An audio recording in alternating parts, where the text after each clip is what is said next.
The Antichrist by Dr. George W. Carey, Part 1. Primitive Christians, the Essenes, fully realized and taught the great truth that Christ was a substance. An oil or ointment contained especially in the spinal cord, consequently in all parts of the body, as every nerve in the body is directly or indirectly connected with the wonderful river that flows out of Eden, the upper brain, to water the garden. The early Christians knew that the scriptures, whether written in ancient Hebrew or Greek, were allegories, parables, or fables based on the human body, fearfully and wonderfully made. These adepts knew that the secretion or gray matter creative that issues or secretes from the cerebrum was the source and cause of the physical expression called man, and they knew that the river Jordan was symbolized in the spinal cord, and that the Dead Sea was used to symbolize the sacred plexus at the base of the spinal column where the Jordan or spinal cord ends, typifying the entrance of the Jordan into the Dead Sea.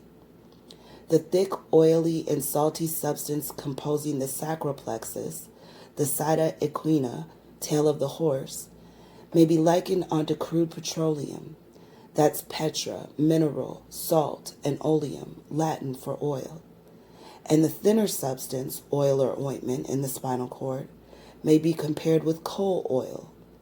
And when this oil is carried up and crosses the Ida and Pingala, two fluid nerves that end in a cross in the medulla oblongata, where it contacts the cerebellum, Golgotha, the place of the skull, this fluid is refined, as coal oil is refined, to produce gasoline, a higher rate of motion that causes the ascension of an airship. When the oil or ointment is crucified, and to crucify means to increase in power 1,000-fold, it does not mean to kill. It remains 2 days and a half, the same as the moon's period in a sign, in the tomb, or the cerebellum, and on the third day ascends to the pineal gland that connects the cerebellum with the optic thalamus, the central eye, and the throne of God, that is the chamber overtopped by the hollow caused by the curve of the cerebrum.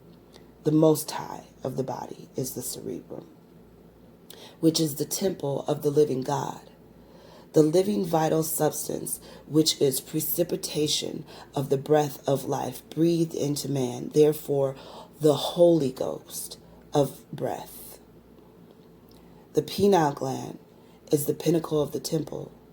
The modus operandi by which the oil of the spinal cord reaches the pineal gland is described in Part 2.